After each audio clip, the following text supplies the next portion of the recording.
For a few years now, the IE800S has been the flagship of the Sennheiser earphone stack. With its ceramic earpieces and distinctive acoustic porting, it's always been an attractive choice for people who want a rich, warm sound with an elegant single-driver design.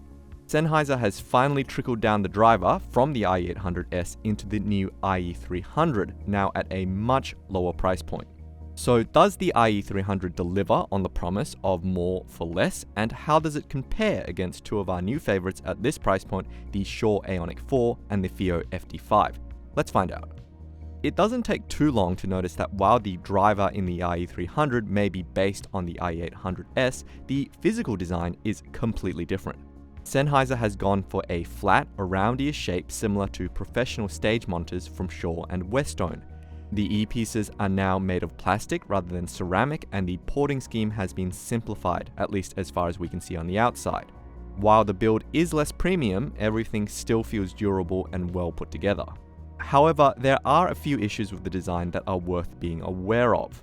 The IE300 uses a similar design to Shure and Westone, but one key difference with those designs is that Shure and Westone in-ear monitors use a long, extended nozzle to reach deeper in the ear, whereas the IE300 uses quite a short and wide nozzle with relatively short ear tips.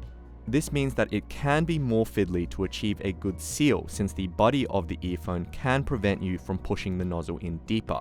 If you have trouble achieving a good seal with the IE300, you may need to choose longer or larger ear tips. The other issue with the design of the IE300 is the cable. While Sennheiser chose a rubber material that feels solid and robust, the ear guides produce very loud cable noise, especially when rubbing or tapping against the arms of glasses. The good news is that the IE300 now uses standard MMCX connectors, meaning that replacing the cable is possible. The bad news is that the MMCX connector is in a recessed socket, meaning that many third-party MMCX cables will not fit, though we had no issue getting the slimline connectors of Effect Audio cables securely into the socket.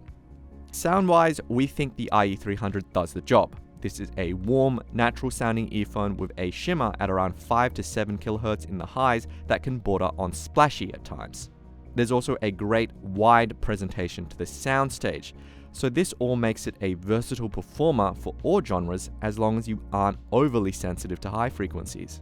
Now we can tell you right off the bat that while the IE300 has a similar driver to the IE800, sound isn't quite as sublime. While both the IE300 and the IE800S have a similar balance with a thick, warm sound in the low end and some detailed shimmer in the highs, the IE800 sounds a bit more solid and defined in the bass, while highs sound cleaner but also slightly less abrasive. The more refined sound of the IE800S may be due to the lower resonance from the ceramic housing, but the IE300 costs less than half the price of the IE800, so we can forgive it for sounding almost but not quite as good as the flagship. Against some of the other options at the IE300's price point, things heat up. A recent crowd favorite has been the newly introduced FiiO FD5, which quite literally outshines the IE300 with its stainless steel body. We found the FD5 also sounds a bit more defined, with more density to the low end than the IE300, while still having highs that are smoother, yet equally detailed. Like the IE300, the FD5 has a wide soundstage thanks to extensive venting, and while the design of the FD5 is heavier, we found it equally comfortable thanks to the well-balanced shape. However, not everyone will appreciate the eye-catching flashiness of the FiiO.